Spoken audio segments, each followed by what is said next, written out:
Jasmine Washington stared in disbelief as the flight attendant sided with the white man occupying her first-class seat. "I'll need to see your boarding pass again, miss." 20 minutes later, the entire plane watched in stunned silence as federal agents boarded, heading straight for the man who'd stolen her seat. Before we dive into this incredible story, I'd love to know where you're watching from. Drop your location in the comments below and hit that like and subscribe button. Trust me, you'll want to see how this shocking act of discrimination turned into one of the most unexpected airline incidents of the year. The Hartsfield-Jackson Atlanta International Airport buzzed with its usual frantic energy as Jasmine Washington made her way to Gate A23. At 24, she was already a force in the tech world, founder and CEO of Washington Security Solutions, a cutting-edge AI security company valued at $3.5 billion. Despite her astronomical success, Jasmine preferred to keep a low profile, especially when traveling. Today was no different. Dressed in dark jeans, white sneakers, and an oversized navy hoodie with her company's discreet logo, Jasmine looked more like a college student than one of the youngest billionaires in America. Her curly hair was pulled back in a simple ponytail, and she wore minimal makeup. The understated look was deliberate. Jasmine had learned early in her career that being a young black woman in tech meant constant scrutiny. As she approached the premium boarding lane, the gate agent looked up with a practiced smile that quickly faltered. "I think you might be in the wrong line," the agent said, glancing at the economy passengers waiting in the longer queue. "I'm in first class," Jasmine replied calmly, sliding her boarding pass across the counter. The agent's eyebrows rose slightly as she examined the ticket, then checked it again. "Can I see some ID as well, please?" Jasmine had been through this routine countless times. She handed over her driver's license without comment, observing how the agent's eyes widened slightly at the name. "Oh, I see. Thank you, Ms. Washington," the agent stammered, suddenly respectful. "Have a pleasant flight." Jasmine nodded and proceeded down the jetway, mentally filing away another microaggression to discuss at her company's next diversity training session. Washington Security Solutions had grown from her dorm room startup to a cybersecurity powerhouse in just 5 years, but some things hadn't changed, like how people perceived her. The first-class cabin was half full when Jasmine boarded. She moved toward her window seat in row 3, but stopped short when she saw it was already occupied. A white man in his late 50s with silver hair and an expensive suit was comfortably settled there, typing on a laptop. "Excuse me," Jasmine said. "I believe you're in my seat." The man barely glanced up. "No, I don't think so." 3A, Jasmine pointed to the seat number, then showed her boarding pass. "This is definitely my assigned seat." Now the man looked at her fully, his eyes sweeping dismissively over her casual attire before returning to his screen. "There must be some mistake. I always book window seats. Could I see your boarding pass, sir?" Jasmine asked, maintaining her composure. With an exaggerated sigh, the man produced his boarding pass. It clearly showed seat 3C, the aisle seat across from him. "You see? You're in 3C, Jasmine pointed out. "That's across the aisle." The man frowned, examining the boarding pass as if seeing it for the first time. "That can't be right. There's been a mistake." By now, other passengers were boarding, creating a bottleneck in the aisle. Jasmine was conscious of the eyes on her, the whispers starting. "Sir, if you could please move to your assigned seat, I'd appreciate it," she said, her voice firm but polite. "Is there a problem here?" A flight attendant approached, Heather Reynolds according to her name tag, a white woman in her early 40s with a tight smile. "Yes," Jasmine explained. "This gentleman is sitting in my assigned seat." Without asking to see Jasmine's boarding pass, Heather turned to the man. "Sir, may I see your boarding pass?" He handed it over, adding smoothly, "There seems to be a misunderstanding." Heather examined his pass, then looked at Jasmine with skepticism. "And your boarding pass, miss?" Jasmine showed her ticket. Heather compared the two, and despite the clear evidence, her expression remained doubtful. Well, Heather said, lowering her voice, perhaps you wouldn't mind taking the aisle seat for this flight. It would avoid causing a scene and delaying our departure. Jasmine blinked, momentarily stunned. Several passengers had their phones out now, recording the interaction. The man smirked slightly. I'm sure we can resolve this amicably. In that moment, Jasmine made a quick calculation. She could assert her rights and create a bigger issue, potentially getting removed from the flight, or she could strategically retreat and handle this another way. As a business leader, she'd faced similar choices countless times. Fine, she said coolly. I'll take 3C. Wonderful, Heather beamed, relieved to avoid confrontation. Thank you for being so understanding. As Jasmine settled into the aisle seat, she pulled out her phone and sent a text to Xavier Thompson, her chief of security. Interesting situation on flight DL-1426 to San Francisco Airport. Man refused to vacate my assigned seat. Flight attendant sided with him despite clear evidence. Might be nothing, but worth noting given the Anderson contract meetings tomorrow. She slipped her phone into airplane mode, keenly aware of the man's smug satisfaction radiating from across the aisle. Little did he know that Jasmine Washington had built her empire by anticipating problems before they became crises. If there was one thing she'd learned from growing up in Oakland and fighting her way through MIT and Silicon Valley, it was how to turn discrimination into opportunity. What she couldn't have anticipated was how quickly this particular opportunity would present itself. As the remaining passengers filed onto the plane, Jasmine observed her surroundings with the careful attention to detail that had made her security algorithms revolutionary. The man who had taken her seat, whose name badge partially visible inside his open briefcase read, Bradley Thornton, was organizing his workspace with practiced efficiency. His Italian leather shoes, Rolex watch, and custom suit screamed old money and entitlement. Jasmine had encountered countless Bradley Thorntons throughout her career. They were the venture capitalists who'd assumed she was the secretary when she came to pitch, the executives who'd talked over her in meetings, the professors who'd questioned whether she'd really written her own code. Each encounter had strengthened her resolve and sharpened her skills. The memory of her first major investor meeting flashed through her mind. 21 years old, fresh out of MIT, standing before 5 white men in a Silicon Valley conference room. So who's the actual technical founder? One had asked, looking past her to the white male intern she'd brought to take notes. That company had passed on investing. 3 years later, they tried to acquire her startup for $100 million. She declined. Excuse me, is this seat taken? Jasmine looked up to see a South Asian woman in her mid-30s gesturing to the empty middle seat beside her. No, please, Jasmine smiled, standing to let the woman in. Thanks. I'm Maya, the woman said as she settled in. Overnight flight to San Francisco, not ideal, but last-minute medical conference. Jasmine. And I know what you mean. Not a fan of red ice myself. As they exchanged pleasantries, Jasmine noticed Maya's quick, observant eyes taking in the situation, glancing between Jasmine and Bradley, clearly putting together what had happened.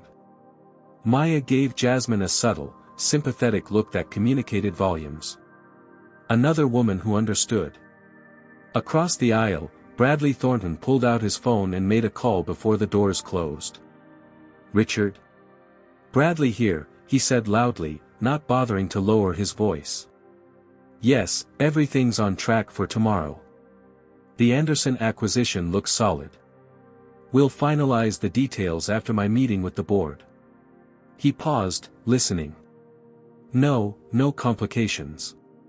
Just the usual, having to teach people their place in the world. At this, he cast a pointed glance at Jasmine.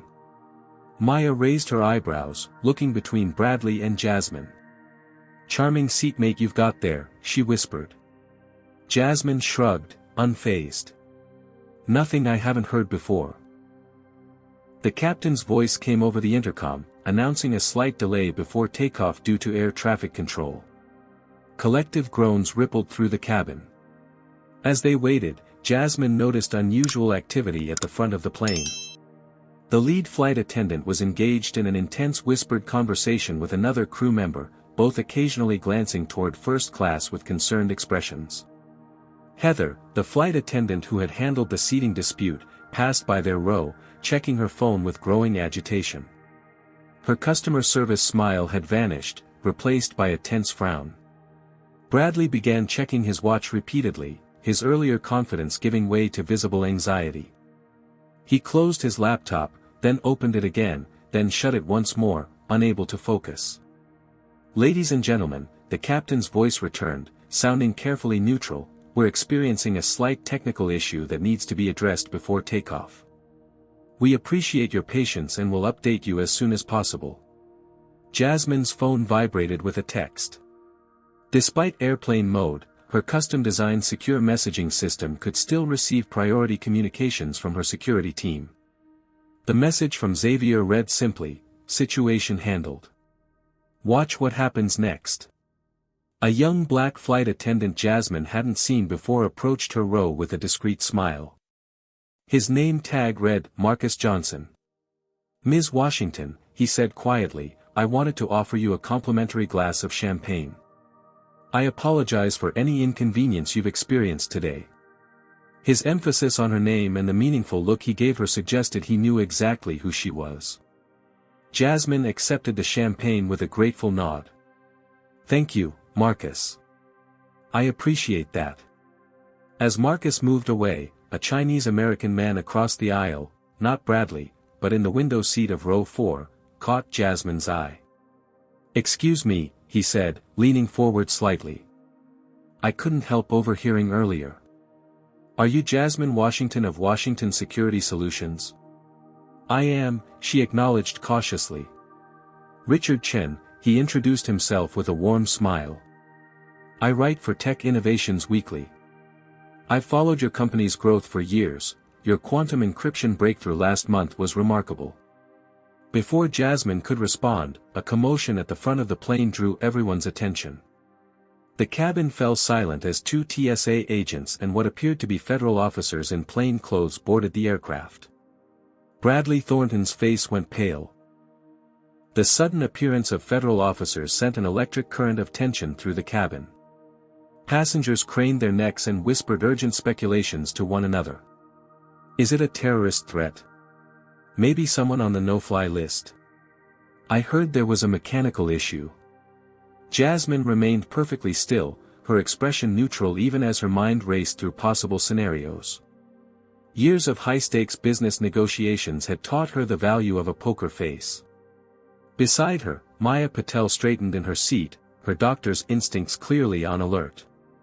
The federal agents moved purposefully down the aisle, led by a tall black man in a dark suit who scanned each row with practiced efficiency. When they reached row 3, they stopped. Bradley Thornton, the lead agent, addressed the man in Jasmine's window seat. Bradley looked up, an unconvincing expression of confusion on his face. "Yes. What's this about?" "Sir, we need you to come with us," the agent stated firmly. "There must be some mistake," Bradley protested, his voice rising slightly. "I'm an executive with First Capital Investments. I have an important meeting in San Francisco tomorrow." "Sir, please gather your belongings and come with us," the agent repeated. "We can discuss this off the aircraft." Bradley's confusion transformed into indignation. "This is outrageous. Do you know who I am? I demand to speak to your supervisor." The lead agent remained impassive. "Sir, you can either walk off this plane voluntarily, or we can escort you off in restraints. Your choice." The cabin had gone completely silent. Dozens of phones were recording the confrontation now, capturing Bradley's transformation from entitled businessman to panicked suspect. "On what grounds?" Bradley demanded, although he had begun gathering his things. The agent leaned closer, speaking in a lower voice that Jasmine could still hear clearly. "Bradley Thornton reported his passport stolen yesterday in Chicago. Yet somehow, you're traveling under his name today. Care to explain that?" Bradley's face drained of color, but his shock quickly morphed into desperation. With unexpected swiftness, he lunged across the aisle toward Jasmine. You set me up, he snarled, his hand reaching toward her. Before he could touch her, two agents grabbed him, pinning his arms behind his back. The lead agent stepped between Bradley and Jasmine. Alexander Kozlov, the agent addressed him by a completely different name. You're under arrest for identity theft, traveling under false documentation, and attempting to evade the terrorist watch list. A collective gasp went through the cabin. Jasmine maintained her composure, though her mind was connecting dots with lightning speed. As the agents searched Bradley, or rather, Alexander, they discovered a specialized flash drive concealed in his suit jacket. Jasmine recognized the technology immediately. It was a prototype data extraction device manufactured by Nexus Technologies, her company's chief competitor. The device was designed to wirelessly hack into laptops and smartphones within a 3-foot radius, extracting data without leaving a trace. "That's not mine," Alexander protested as the agent bagged the device as evidence. "She planted it on me." He jerked his head toward Jasmine again. "This woman set me up." The lead agent ignored his accusations and continued the search, uncovering a second phone and what appeared to be a signal jammer. As Alexander was being handcuffed, he fixed his gaze on Jasmine with pure hatred.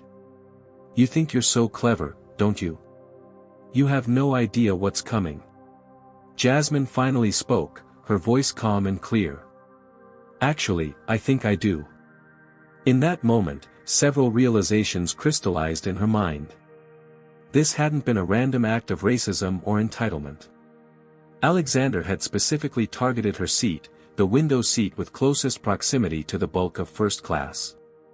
The perfect position to deploy the extraction device against multiple high-value targets during a 6-hour flight.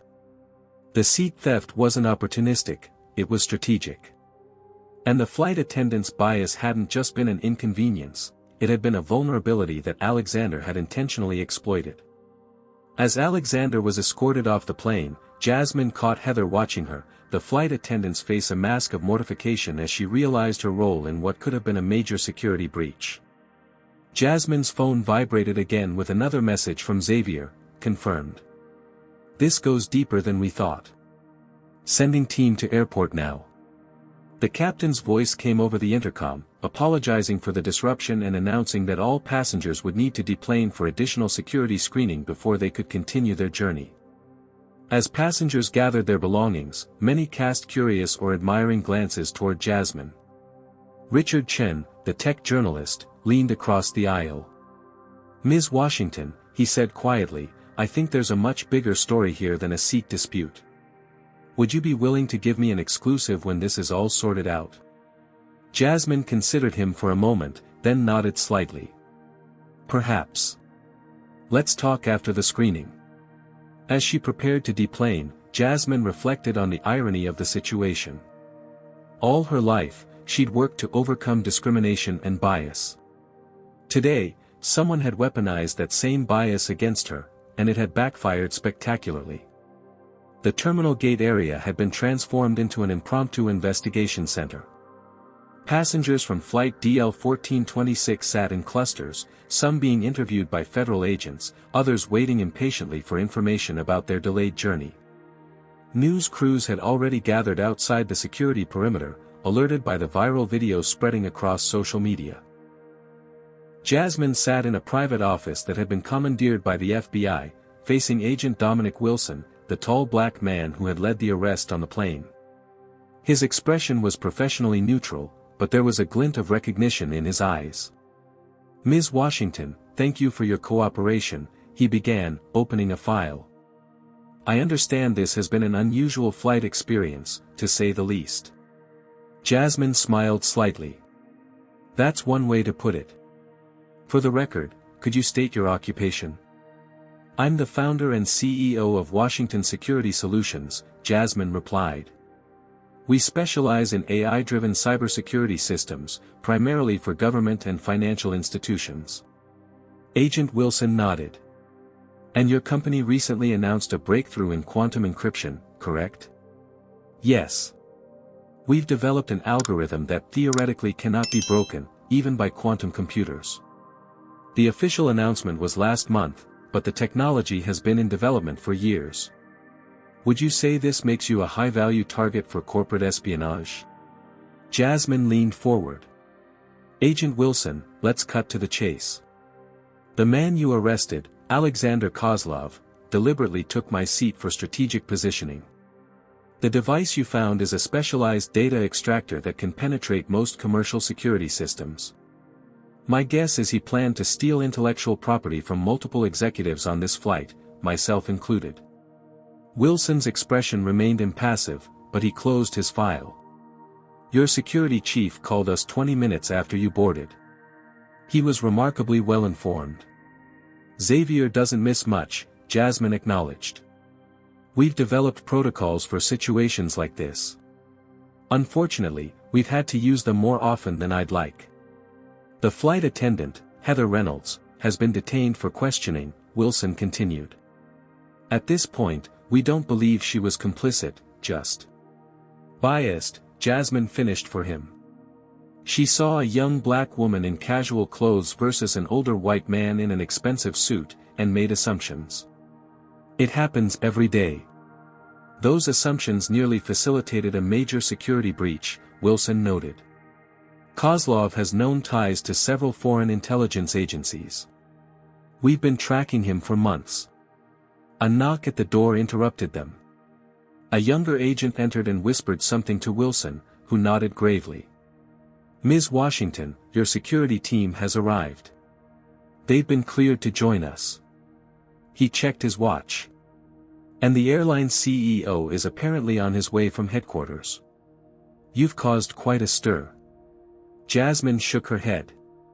I didn't cause anything.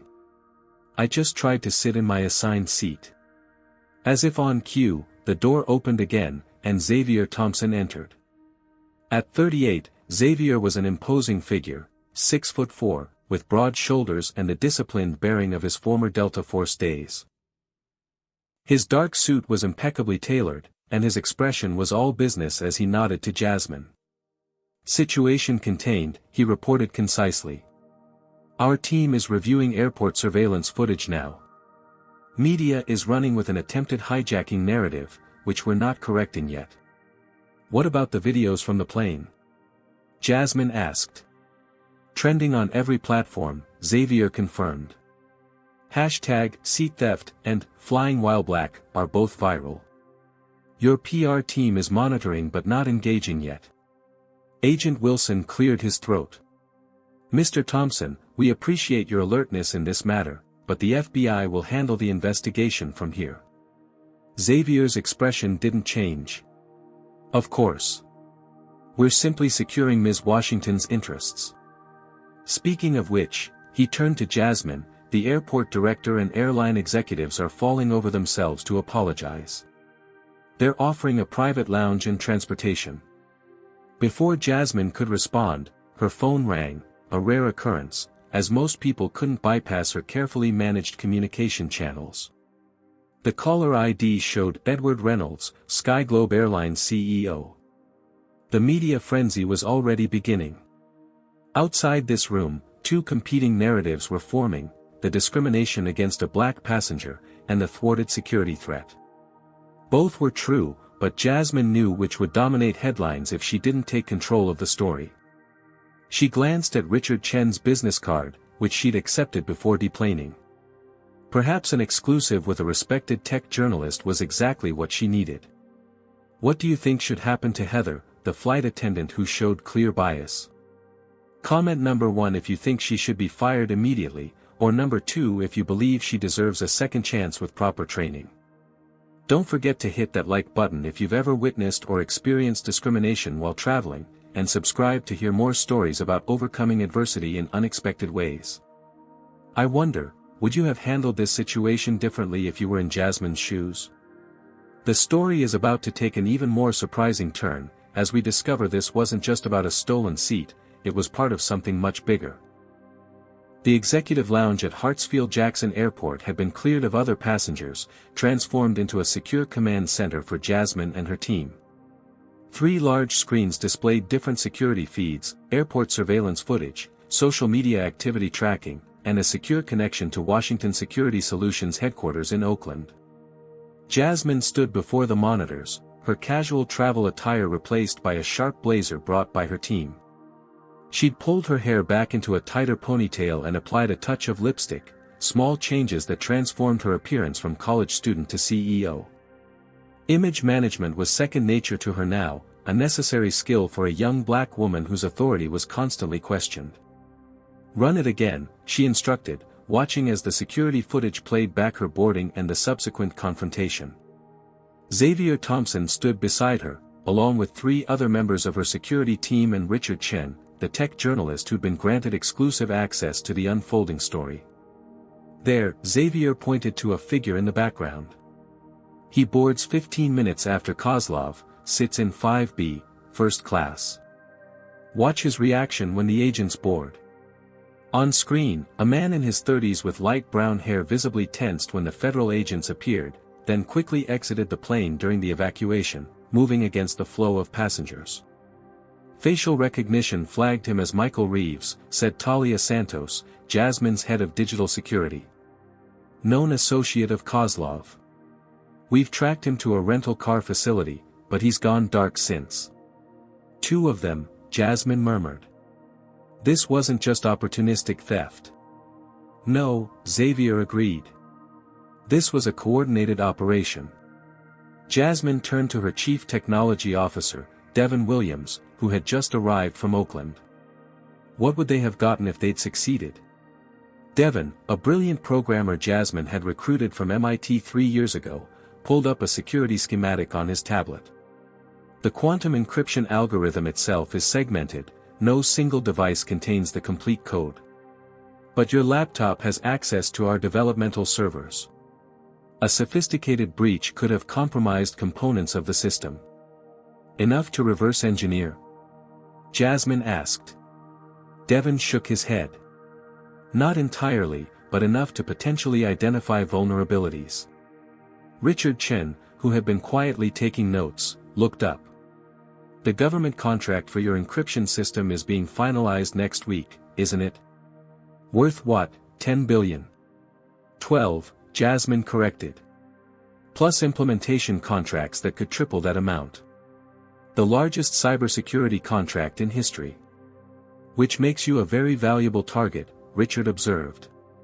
Jasmine's phone chimed with a priority alert.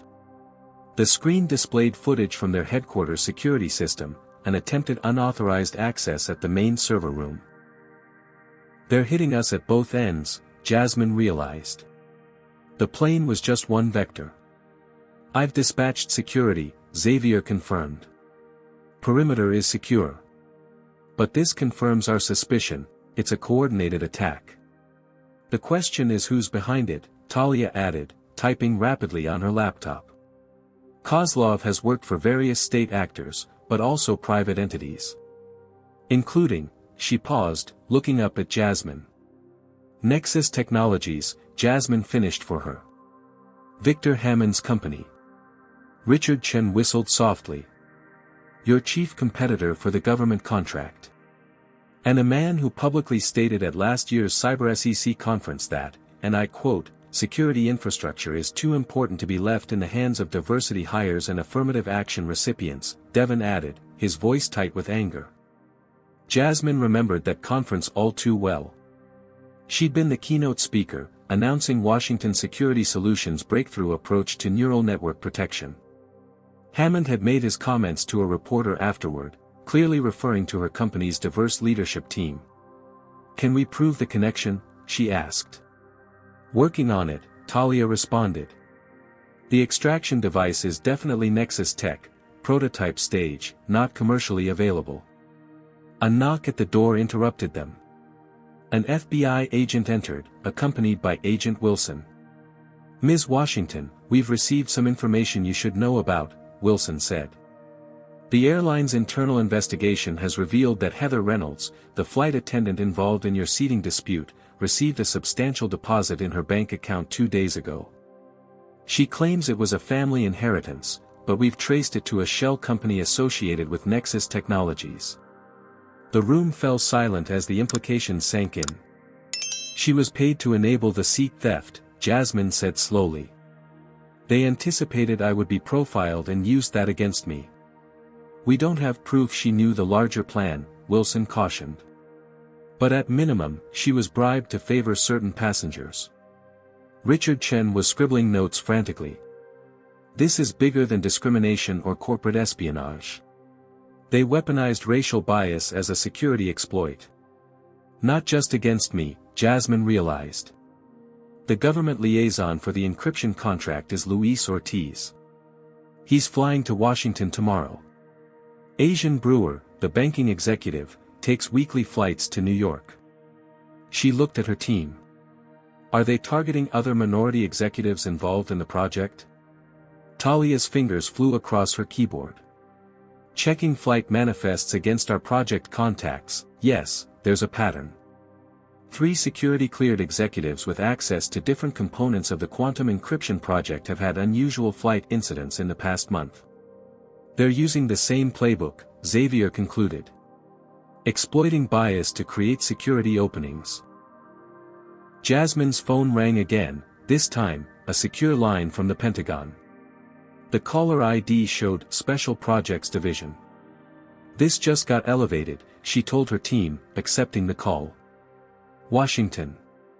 The voice on the other end was clipped and urgent. Ms. Washington, this is General Marshall. We've been briefed on the situation. This is now classified as a matter of national security. Your company's encryption system has been designated as critical infrastructure. I understand, General, Jasmine replied. My team is already tracking connections to Nexus Technologies. We're deploying additional resources, the general continued. In the meantime, all your travel plans should be considered compromised. After ending the call, Jasmine turned to her team. The government's involved now. This goes beyond corporate espionage. Richard Chen had stopped writing. What will you do about the flight attendant? The video of your confrontation has 17 million views already. People are demanding the airline take action. Jasmine checked the social media feed on one of the monitors. The hashtags #JusticeForJasmine and #FlyingWhileBlack were trending nationwide. Commenters were calling for Heather Reynolds to be fired, for boycotts of the airline, for lawsuits. She thought about Heather, a woman who had made assumptions based on appearance, who had defaulted to respecting the white man over the black woman. A woman who had been paid to exploit her own biases. A woman who was now suspended, possibly facing criminal charges, and definitely facing public scorn. She was a tool, Jasmine said finally. An exploitable vulnerability, just like any security weakness. The real target is the people who weaponized her bias. Her phone lit up with a notification. Heather Reynolds was requesting to speak with her personally. Jasmine looked at the message for a long moment, then turned to Richard Chen. I think it's time to shift the narrative from discrimination to industrial espionage. Are you ready for that exclusive? The following morning dawned with Washington Security Solutions' Oakland headquarters on high alert. Additional security personnel patrolled the sleek glass and steel building while Jasmine convened an emergency meeting in the Crisis Management Center, a secure room on the 32nd floor with sweeping views of San Francisco Bay. Another breach attempt at 3:17 a.m., reported Talia Santos, sliding a tablet across the conference table. More sophisticated than last night's. They targeted the quantum server specifically. Jasmine studied the security logs with a frown. Were they successful? No, Devin Williams answered, looking exhausted after working through the night. But they're getting closer. They're using techniques that suggest intimate knowledge of our security architecture. An inside source? Jasmine questioned, looking around the table at her core team. Xavier Thompson shook his head. We've run full background checks on everyone with access. Nothing suspicious yet. But, he paused, pulling up an image on the main screen. Facial recognition identified Victor Hammond leaving Nexus Technologies headquarters at midnight, hours after normal operations would have ceased. The screen showed the 62-year-old CEO of Nexus, Jasmine's chief competitor and vocal critic. Hammond's silver hair and patrician features were recognizable to anyone in the tech industry. He had built Nexus from a small government contractor to a cybersecurity giant over 30 years and had made no secret of his disdain for Jasmine's meteoric rise. "I still remember his comment at the Silicon Valley Leadership Summit," Devon said darkly. "Some of us built our companies through expertise and experience, not by checking diversity boxes and playing identity politics." "He said that to your face?" Richard Chen asked from his position at the side of the room, where he'd been permitted to observe under strict confidentiality agreements. "Right after I won the Friedman Innovation Award," Jasmine confirmed. "He refused to shake my hand at the ceremony." The door to the crisis room opened, and Jasmine's executive assistant entered with urgent news. "The FBI just arrested a Nexus Technologies engineer trying to access our satellite office in Palo Alto," she announced. "And there's a call for you on the secure line, Department of Justice, Cybersecurity Division." Jasmine took the call on speakerphone, allowing her team to listen. "Ms. Washington, this is Special Agent Diana Rollins," came a crisp female voice. "We need to brief you on some classified information. Are you in a secure location?" "Yes, with my security team and Richard Chen from Tech Innovations Weekly, who has signed our confidentiality agreements." "Very well," Agent Rollins continued. "We've uncovered evidence of a coordinated campaign targeting multiple minority executives in the tech sector, particularly those with government contracts. This goes beyond Nexus Technologies. We believe there's a consortium of companies working together to undermine diversity initiatives in the industry by compromising high-profile minority leaders." A stunned silence fell over the room. "They're using racial profiling as a weapon," Jasmine said, the realization sending a chill through her. "Exploiting societal biases to create security vulnerabilities." "Precisely," Agent Rollins confirmed. "Airport incidents, hotel security breaches, even ride-share mix-ups, all designed to place minority executives in compromising positions or create access to their secure devices." The flight attendant, Jasmine remembered. "Has she provided any useful information?" "Ms. Reynolds is cooperating fully," the agent replied. "She admits accepting what she was told was a customer service bonus to ensure VIP passengers were properly accommodated. She didn't realize she was being manipulated to target you specifically." After ending the call, Jasmine turned to Richard Chen. "This changes the story considerably." The journalist nodded, already revising his notes. "From individual discrimination to systematic targeting of minority executives. It's not just about stealing your seat, it's about exploiting societal bias as a security vulnerability." "The media is still running with the discrimination angle," Talia noted, displaying the latest news coverage on a screen. The footage from the plane had become international news overnight, with Jasmine unwittingly transformed into a symbol of resistance against everyday racism. #IStandWithJasmine was trending globally. Celebrities were posting messages of support. The airline's stock had dropped 8% at market open. "We need to redirect this narrative," Jasmine decided. "The discrimination is real, but it's being weaponized in ways people don't yet understand." As if on cue, her phone lit up with a notification. Heather Reynolds had released a tearful video statement apologizing for her actions on the flight. "I let my unconscious biases influence my judgment," the flight attendant admitted, her voice breaking. "I failed to treat Ms. Washington with the respect she deserved, and I'm deeply sorry. I've begun unconscious bias training and am committed to doing better." The comments section below the video was divided, some praising her honesty, others dismissing it as damage control. "She's being used twice," Jasmine observed. "First as a tool for corporate espionage, now as a scapegoat for systemic issues." A priority alert interrupted her thoughts, an encrypted message from her secure government channel, multiple tech executives targeted. "Emergency Security Summit called in Washington, D.C. tomorrow. Your presence requested. Details to follow." Simultaneously, another alert flashed on her phone, an anonymous message that had somehow breached her personal security protocols: back off or the next flight won't land safely. Xavier was immediately at her side, examining the security breach. Direct threat. We need to lock down your travel plans. No, Jasmine countered, an idea forming. We need to make my travel plans very public. She turned to Richard Chen. It's time for that exclusive. But we're going to use it strategically. Hours later, Richard's article was published on Tech Innovations Weekly's website with the headline, Beyond Discrimination, How Racial Bias Became a National Security Threat. The piece detailed Jasmine's experience, connecting it to the larger pattern of targeting minority executives. It mentioned her upcoming trip to Washington, D.C. for a classified security summit. Within minutes, the article was being shared across platforms, shifting the conversation from individual discrimination to coordinated targeting. Comments poured in from other minority executives reporting similar experiences.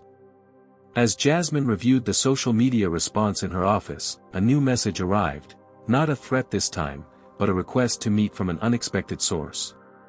Maya Patel, the woman who had sat beside Jasmine on the flight, had sent a secure message: Ms. Washington, what I didn't mention on the plane is that I'm not just a doctor.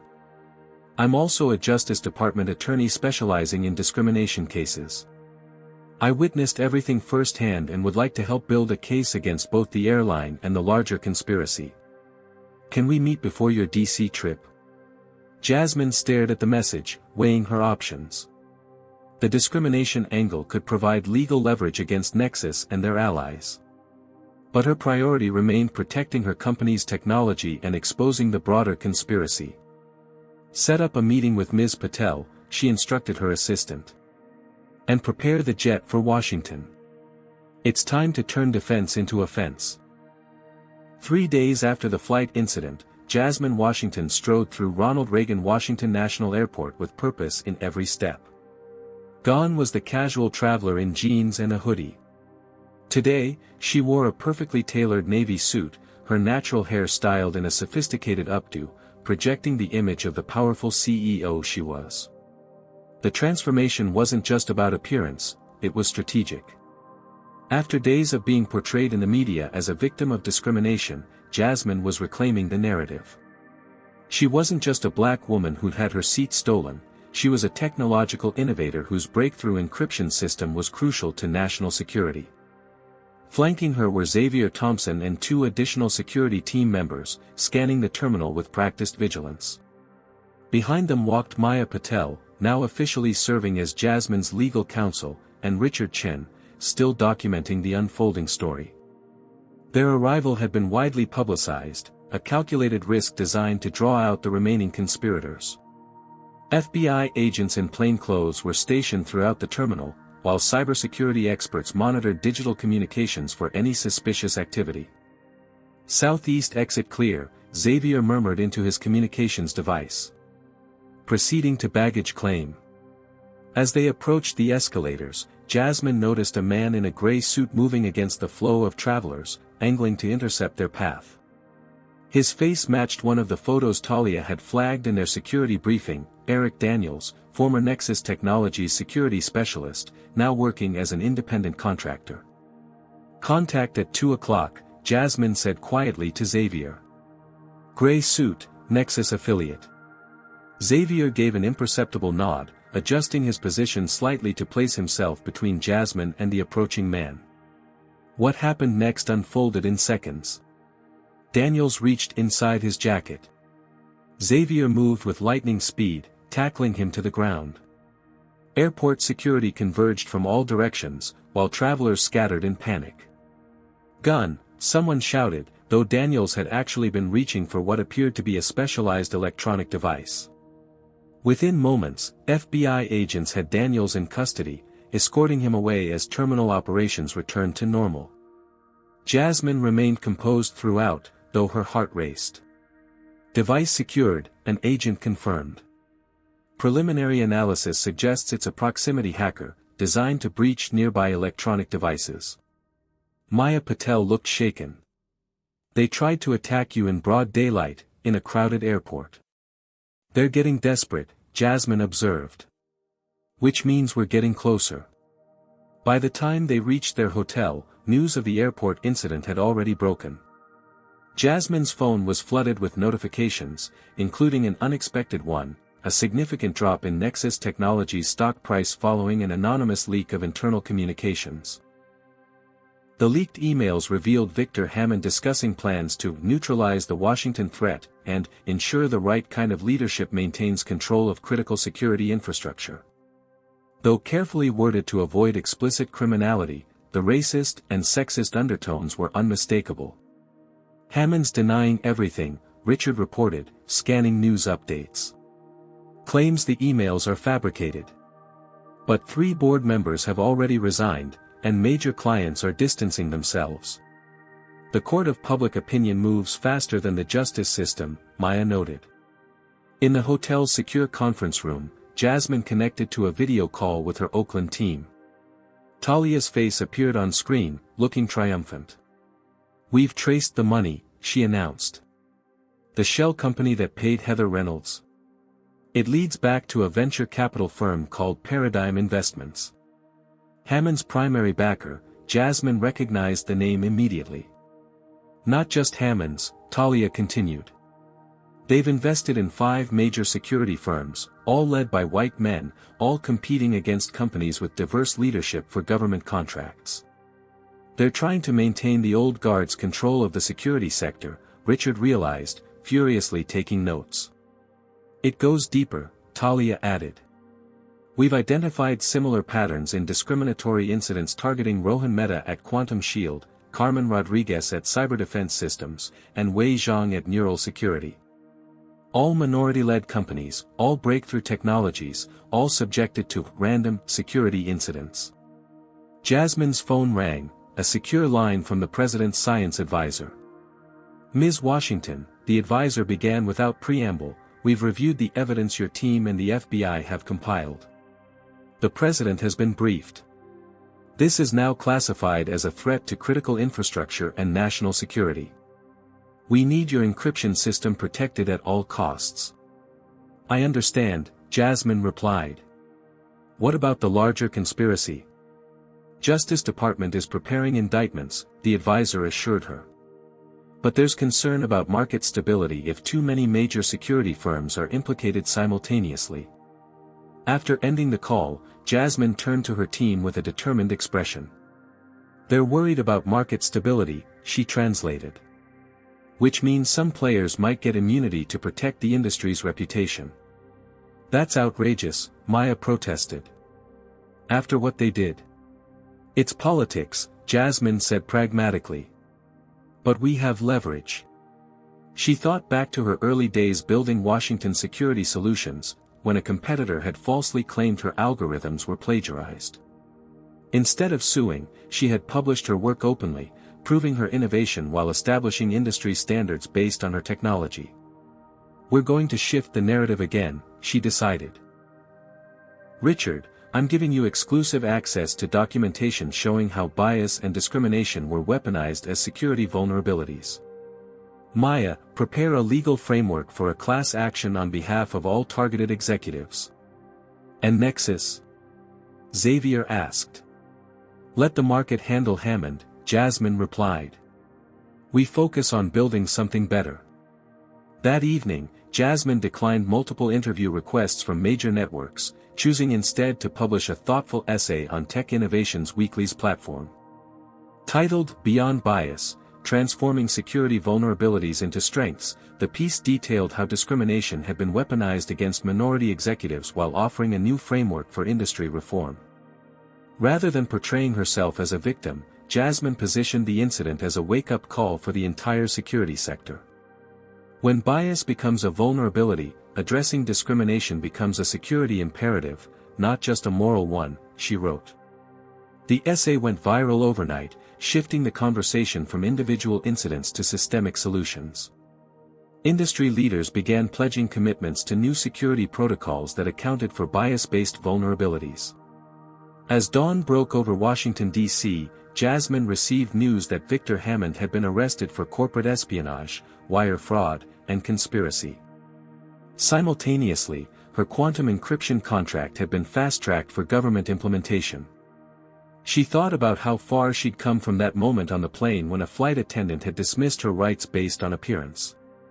The discrimination had been real, but it had also revealed vulnerabilities that could now be addressed, strengthening not just her company but the entire security ecosystem. Jasmine Washington had turned a stolen seat into a catalyst for transformation.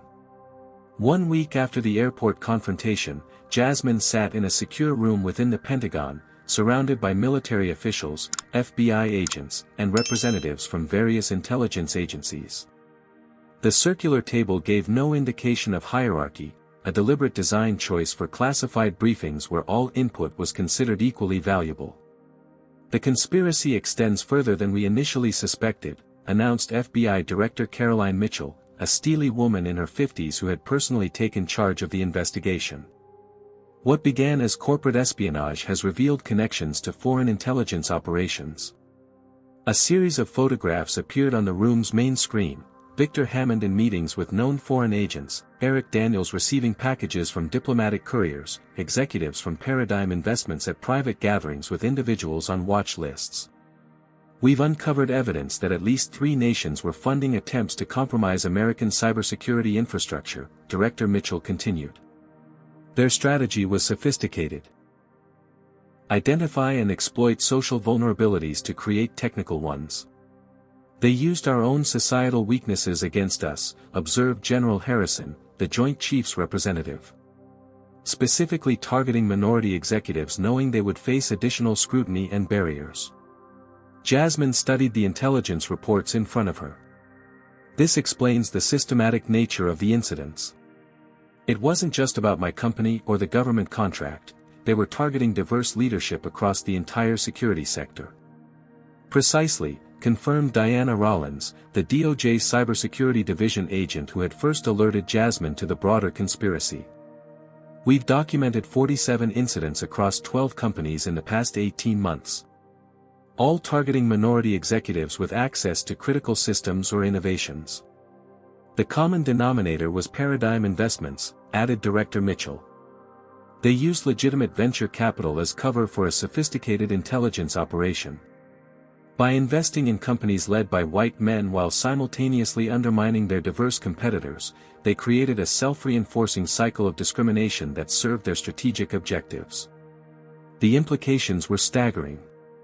What Jasmine had experienced on that flight, having her assigned seat stolen and being dismissed by the flight attendant, was merely one small piece of a vast operation designed to maintain control over critical security infrastructure by exploiting societal bias.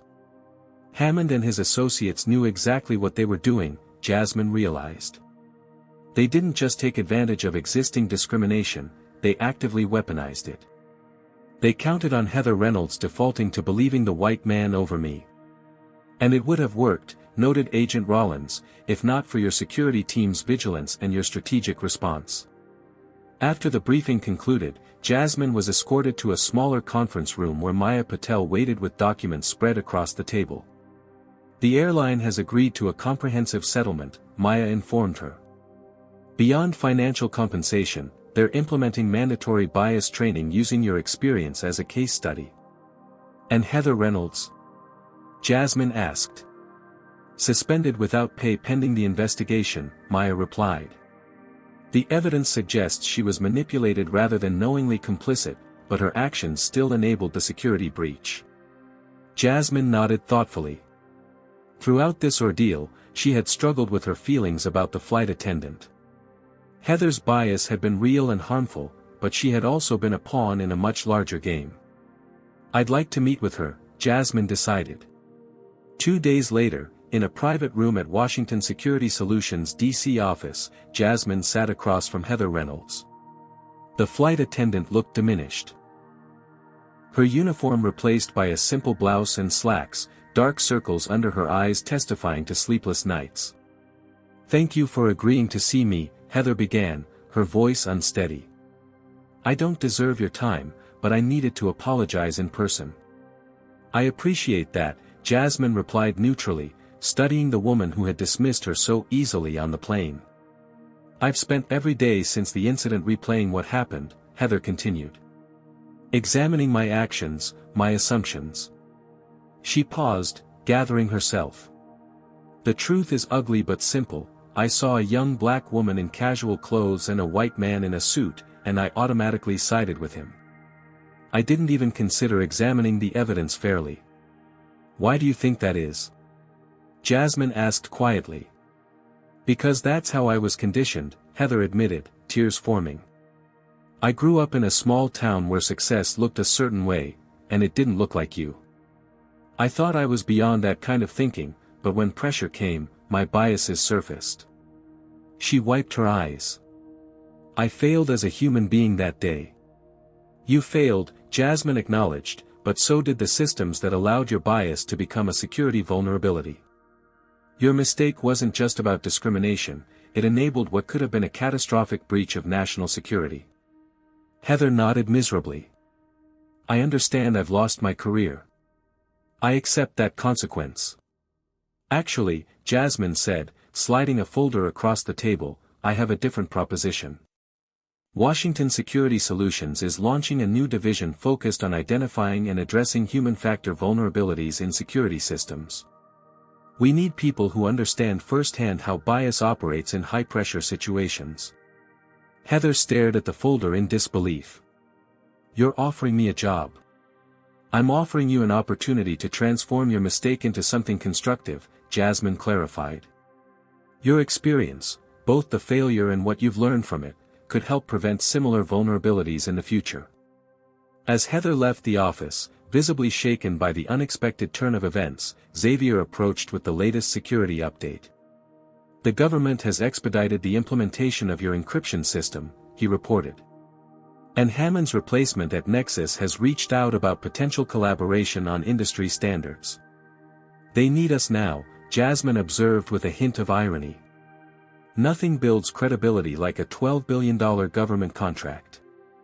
That evening, as Jasmine prepared for her keynote address at the National Cybersecurity Summit, she reflected on the journey from discrimination to vindication. The stolen seat that had seemed like a personal slight had uncovered a conspiracy that threatened national security. By responding strategically rather than reactively, she had not only protected her company but strengthened the entire security ecosystem.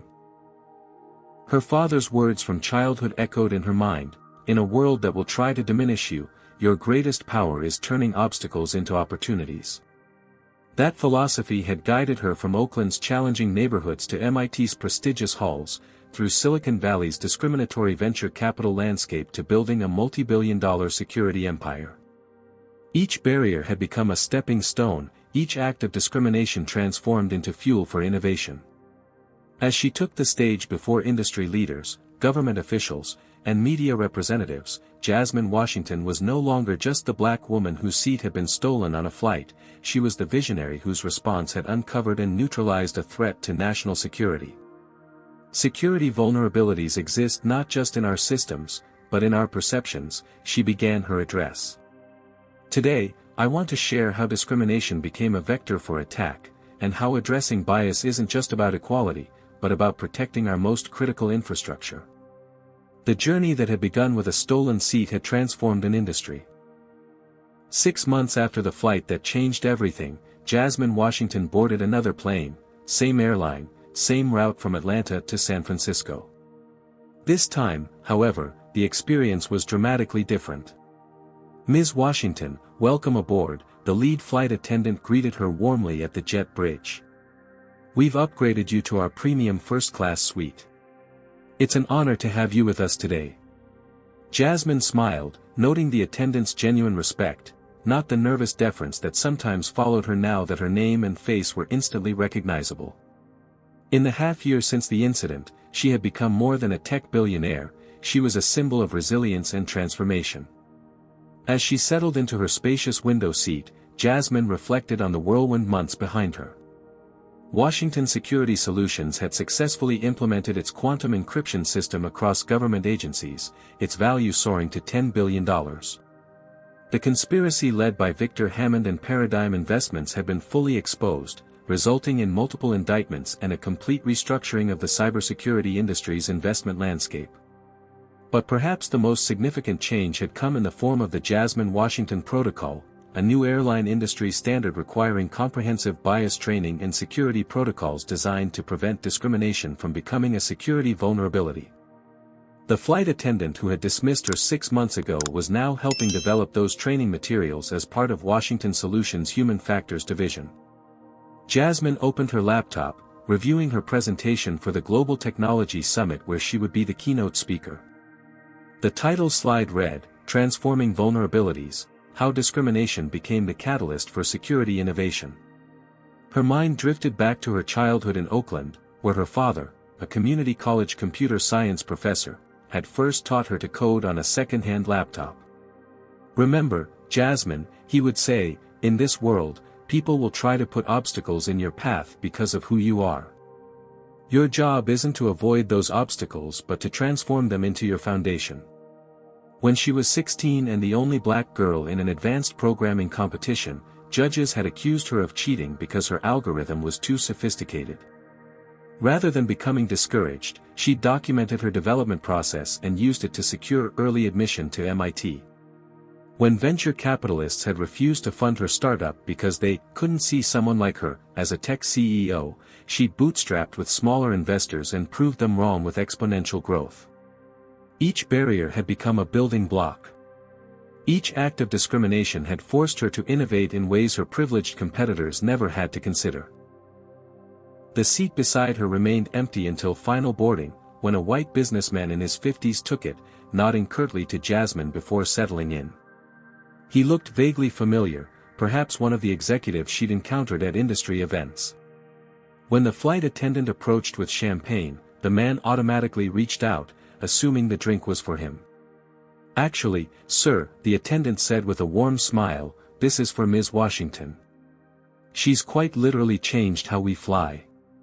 The man turned to Jasmine with newfound recognition, extending his hand. James Whittaker, Quantum Dynamics. I should have recognized you immediately. Your encryption breakthrough was remarkable. Thank you, Jasmine replied simply, accepting both the handshake and the champagne. I've been following your work since the incident, Whittaker continued. Particularly impressive how you transformed a discriminatory experience into industry-wide reform. Necessity is the mother of innovation, Jasmine responded. Sometimes the greatest breakthroughs come from the most unexpected challenges. As the plane reached cruising altitude, Jasmine gazed out at the clouds below, thinking about the journey that had brought her here. The young girl from Oakland who had faced doubt and discrimination at every turn was now flying to address the world's top technology leaders about how diversity strengthens security rather than compromising it. Her phone chimed with a message from Maya Patel, first group of Jasmine Washington scholars selected, 15 young women of color receiving full scholarships to study cybersecurity. Announcement ready for your keynote. Jasmine smiled. The scholarship program had been funded by the airline settlement, transformed from compensation for discrimination into opportunity for the next generation. The cycle of transformation continued. When she landed in San Francisco, a crowd of young women waited at the arrival gate, computer science students from local universities, holding signs that read, "Thank you for changing the equation," and "Future security leaders." As Jasmine approached them, a young black girl no more than 12 years old stepped forward. "Ms. Washington," she said earnestly, "I started coding because of you. My teacher said I couldn't be good at both art and computer science, but you showed everyone that limitations are just opportunities in disguise." Jasmine knelt to meet the girl's eyes. "What's your name?" "Zora," the girl replied. "Well, Zora," Jasmine said, "remember this, the seat someone tries to take from you today might be the platform you stand on tomorrow." As she walked through the terminal toward the waiting car, Jasmine Washington carried with her not just the weight of her own success, but the responsibility of transformation, turning obstacles into opportunities, not just for herself, but for all those who would follow. The seat that had been stolen had become a catalyst for change that no one could have anticipated. Sometimes, the journey to justice begins with the smallest act of standing your ground, even if temporarily, you have to take a different seat. What would you have done in Jasmine's position? Would you have fought harder on the plane, or taken the strategic approach she did? Drop your thoughts in the comments below. And if this story resonated with you or someone you know who's faced discrimination and turned it into strength, please like, subscribe, and share this video.